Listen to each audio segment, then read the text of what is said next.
The patient is set up for a pulse wave profiling scan by simply putting them into the examining area and reminding them that this is a test that's to be done in a very calm and quieted way. Not necessarily meditation, just simply calm and controlled. And that's important to remind them to shut their cell phones off and really just get themselves into a rhythm of where they're at peace, if you will, in the examination process. The software is very simply organized around having a very calming screen for them to focus on.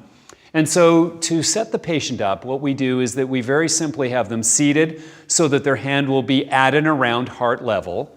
And as a result of that, we ask them to place their left hand into the sensor, middle finger touching up against the button that they feel, and the other two fingers resting on the sensors so that the collection of the galvanic skin response or skin conductance response is in play. We simply reach across and click on the start button. And once we start the button being touched, we go over and confirm the patient is correct. And you'll notice that now we are watching the heart rate and rhythms of the patient as the instrument is collecting them. We start to get one green light, which talks about the skin temperature being capable. We start to recognize that the heart rate is another green light that comes on. And we're waiting now just on the skin conductance, which will then pop up and show us that the third green light is now available. We simply reach across, click the next button, and this allows us to place the patient into a resting state so that their body and the technology is getting synchronized so that then when the collection starts, we have the ability for this to be a clear and clean collection. As this ends, the staff member can leave the room for the duration of the collection. And so the system automatically kicks over, and what we have now is the opportunity for us to allow that patient to just simply focus on that screenshot, which is looking at a peaceful scenario, and we're allowing that person to just rest and allow their heart to work through the collection of 3 minutes.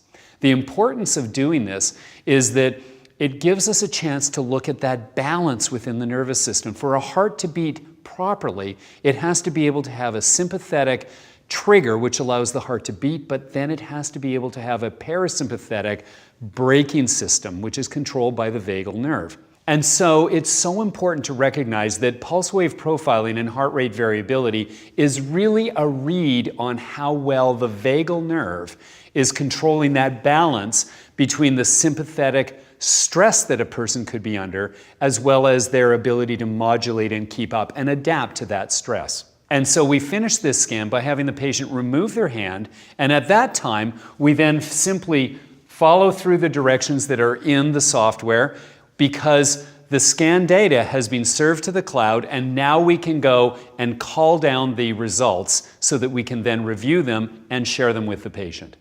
One of the most important aspects of the neuroPULSE is its ability to be used in what we refer to as a 4-generational practice.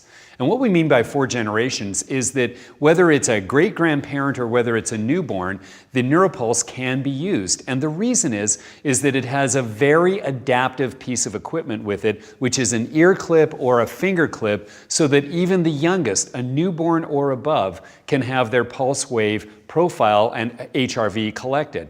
It's really quite an amazing feature because, you know, when we take a look at the setup of placing their hand within the existing neuroPULSE, what we know is that that can be a problem for a small-handed person. So what we did was we created a simple input jack that allows us to very simply apply this, which then attaches to an ear clip. The ear clip couldn't be any easier to apply. It literally fits over the earlobe of the child, or it could fit over the pinky and allow us to do collection on either the finger or the ear clip. There are certain children that can't tolerate the ear clip. You know, these are the kids that have sensitivities, and we see that in the autistic spectral kids as well as the ADHD kids. And as a result of that, we developed a finger sleeve, which does the same collection but without clipping. And so what the simplicity of it is that you simply slip the sleeve over top of the finger, and it allows the perfect collection of the heart rate without having to use a clip.